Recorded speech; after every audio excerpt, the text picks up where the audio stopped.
আসসালামু আলাইকুম। আজকে সিরিজের ৩য় এবং শেষ টি-টোয়েন্টিতে পাকিস্তানের বিপক্ষে মাঠে নামতে যাচ্ছে বাংলাদেশ। যেখানে ইতিমধ্যেই পাকিস্তান কিন্তু ২-০ ব্যবধানে সিরিজটি জয়লাভ করে নিয়েছে। তো বাংলাদেশের এই ম্যাচটা আসলে নিজেদেরকে ফিরে পাবার ম্যাচ আমার কাছে মনে হচ্ছে। বাংলাদেশ কিন্তু আপনারা জানেন যে আরব আমিরাতের কাছে আ আ ২-১ ব্যবধানে সিরিজ হেরেছে। পাকিস্তানের কাছেও পরপর ২ টা টি-টোয়েন্টি হার দিয়ে শুরু করেছে। তো বাংলাদেশের মনোবল কিন্তু একদম শূন্যের কোঠায় চলে আসে। সেটা কিন্তু বোলারদের পারফরম্যান্স, ব্যাটারদের পারফরম্যান্স এবং একই সাথে ফিল্ডিংটা দেখলে বোঝাই যায়। আসলে ফিল্ডিং এ কোনো সময় একটা ভালো ৪ রান সেভ করা অথবা ক্যাচ আউট এবং রান আউট এর মাধ্যমে কিন্তু ফিরে আসা যায়। বাংলাদেশকে কিন্তু ফিল্ডিং এ ডিজাস্টার দেখা গেছে লাস্ট ২ টা আ ম্যাচে পাকিস্তানের বিরুদ্ধে। যেখানে কিন্তু রান আউট এর অপরচুনিটি মিস করেছে, ক্যাচ মিস করেছে। আমার কাছে মনে হয় সেজন্যই কিন্তু এই ২ টা টি-২০ তে ২০০ ক্রস করতে পারে পাকিস্তান টিম। বাংলাদেশের ব্যাটিংটাও এখানে খুব একটা ভালো হচ্ছে না। হযবরল ব্যাটিং হচ্ছে। শুধুমাত্র টি-টোয়েন্টির ইমপ্যাক্টফুল ব্যাটিং দেখা গেছে এখানে তানজিদ হাসান তামিমের কাছ থেকে এবং জাকের আলী অনিকের কাছ থেকে। সাকিব কিন্তু সাকিবের কথা বলতেছি আমি। সে কিন্তু ৯ নম্বরে নেমে আম ইয়ে বিশ্বের ১ম ব্যাটসম্যান হিসেবে টেস্ট খেলুড়ে দলের হয়ে ৫০ করার রেকর্ড গড়েছে। আমরা আ তো তিনি প্রমাণ দিয়েছেন এই ব্যাটিং ছাড়া কিভাবে ব্যাটিংটা করতে হয়। আ পিচটা আসলে ব্যাটিং এর জন্য খুবই ভালো ছিল। অন্য ব্যাটসম্যানদের আসলে খুবই লজ্জা লাগা উচিত তানজিম সাকিবের এই ব্যাটিংটা দেখে এবং তিনি প্রেস কনফারেন্সে পরবর্তীতে বলেছেন, এই পিচে ২০০ চেস করা আসলে খুবই সম্ভব। হয়তো আমাদের প্লেয়াররা আজকে করতে পারেনি। এখানে তাহিদ হৃদয়ের কথা বলব। হৃদয় কিন্তু অনেকদিন ধরে আমাদের এই টি-টোয়েন্টি সার্কিটে আছে।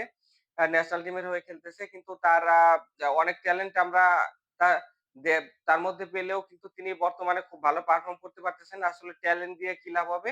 আমাদের কিন্তু পারফর্ম দরকার। লিটন দাস কিন্তু আমার কাছে মনে হয় বিশ্বের একমাত্র আ ক্যাপ্টেন যিনি পারফর্ম না করেও দলে চান্স পেয়ে যাচ্ছেন এবং ক্যাপ্টেন্সিটা করেই যাচ্ছেন। লিটন দাস কিন্তু মাঠের বাইরের আমরা দেখতেছি বেশ কিন্তু সরব তাকে দেখা যায়। এটা প্রেস কনফারেন্সে বলেন, টসের সময় বলেন, তখন কিন্তু বড় কথা তিনি বলেন। কিন্তু মাঠে নামলে কিন্তু আমরা তার ছিটেফোঁটাও দেখতে পাই না। আ এখানে কিন্তু তার ক্যাপ্টেন্সিটাও সমানভাবে বা সমালোচিত হচ্ছে। তো চাইবো যে এই ম্যাচে লিটন দাস ভালো একটা নক খেলবেন। হয়তো বাংলাদেশকে একটা জয় উপহার দিবেন। কিন্তু আসলে এই টিমটা নিয়ে কতদূর যাওয়া সম্ভব সেটা নিয়ে কিন্তু ডাউট থেকেই যাচ্ছে। বাংলাদেশ কিন্তু এখন টি-টোয়েন্টি র‍্যাংকিং এ ১০ এ অবস্থান করতেছে এটাই স্বাভাবিক। আরব আমিরাতের সাথে হারলে তো এর থেকে ভালো হওয়ার কথা নয়। টি-টোয়েন্টি এই টিমটাকে আমার কাছে মনে হয় ঢেলে সাজানো উচিত যেখানে কিন্তু আমাদের পাইপলাইনে মাহিদুল ইসলাম অঙ্কনের মতো একজন অভিজ্ঞ টি-টোয়েন্টি ক্রিকেটার রয়েছে যিনি কিনা ইমপ্যাক্টফুল ক্রিকেট খেলতে পছন্দ করেন। এর সাথে কিন্তু নুরুল হাসান সোহান রয়েছেন। আমার কাছে মনে হয় খুব দ্রুত এই ২ জনকে কিন্তু টি-টোয়েন্টি সার্কিটে যোগ করা উচিত। কারণ টি-টোয়েন্টি ম্যাচ আপনি হারতেই পারেন। কিন্তু টি-টোয়েন্টি মেজাজে খেলে হারেন তাতে কিন্তু আমার কাছে মনে হয় যে বাংলাদেশের দর্শকদের কিছু বলার থাকবে না। কিন্তু এইভাবে টি-টোয়েন্টি ক্রিকেটটা টেস্ট অথবা ওডিআই ক্রিকেট বানিয়ে ফেলেন না। এটা কিন্তু দেখতে খুবই অকওয়ার্ড লাগে। তো আজকে কিন্তু বাংলাদেশ টিমে আমার কাছে মনে হয় একাধিক পরিবর্তন হতে পারে। সেক্ষেত্রে অবধারিতভাবে শরীফুল ইসলামের জায়গায় হয়তোবা এখানে খালেদকে আমরা দেখলেও দেখতে পারি। শরীফুল ইসলাম কিন্তু ১ম ২য় টি-টোয়েন্টি তে মাত্র ৩ বল করে এখানে ইনজুরিতে ছিটকে গেছিলেন এবং ওই ম্যাচ কিন্তু আমাদের যথেষ্ট ভুগতে হয়েছিল। শামীম পাটোয়ারীকে দিয়ে কিন্তু ৪ ওভার বোলিং করানো লাগছিল। তো আজকে হয়তো তার জায়গায় খালেদ খেলবেন। এখানে আ আ পারভেজ হোসেন ইমন আরব আমিরাতের সাথে সেঞ্চুরি করার পর থেকে হয়তো খেলায় ভুলে গেছেন। ১ম এ তিনি আউট হয়ে যাচ্ছেন।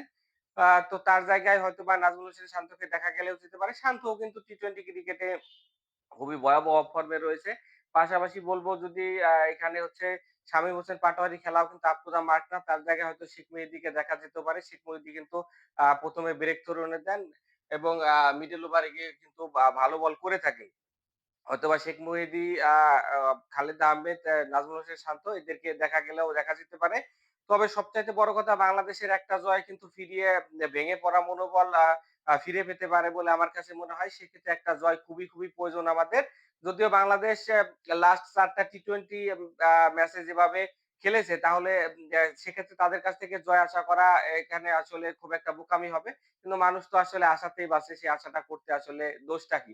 টি-টোয়েন্টি ক্রিকেটে আসলে যেকোনো দিন যেকোনো দলকে অ্যা যে কেউ হারিয়ে দিতে পারে কিন্তু সেই মন মানসিকতা নিয়ে কিন্তু মাঠে নামতে হবে বলে আমার কাছে মনে হয়। ইতিমধ্যে আপনারা জানেন যে বাংলাদেশ অর্থাৎ বিসিবিতে কিন্তু একটা পরিবর্তনের হাওয়া লেগেছে। এখানে ফারুক আহমেদের পরিবর্তে কিন্তু আমাদের ১ম টেস্টের সেঞ্চুরিয়ান আমিনুল ইসলাম বুলবুলকে সভাপতির পদের দায়িত্ব দেওয়া হয়েছে। আশা করব বুলবুল ভাইয়ের হাত ধরেই কিন্তু আমাদের দেশের ক্রিকেটে হয়তোবা সুদিন ফিরে আসবে। না হলে টেস্টে এবং টি-টোয়েন্টি আমরা যে ভয়াবহ অফ-ফর্মে রয়েছি আমাদের ক্রিকেটটা কিন্তু আস্তে, আস্তে হারিয়ে যাবে। এজন্য আমার কাছে মনে হয় সিন্ডিকেট মুক্ত ক্রিকেটটা এখানে প্রতিষ্ঠা করা জরুরি এবং একই সাথে আ হচ্ছে পাইপলাইনটার দিকে তাকানো এবং হচ্ছে ঘরোয়া ক্রিকেটে মনোনিবেশ করা কিন্তু এই আ আ বিসিবি প্রেসিডেন্টের জন্য আরেকটা বড় চ্যালেঞ্জ বলে আমার কাছে মনে হয়। তো তার কাছ থেকে আমরা কিন্তু ভালো কিছু আশা করতেই পারি। সকলেই ভালো থাকবেন। আল্লাহ হাফেজ।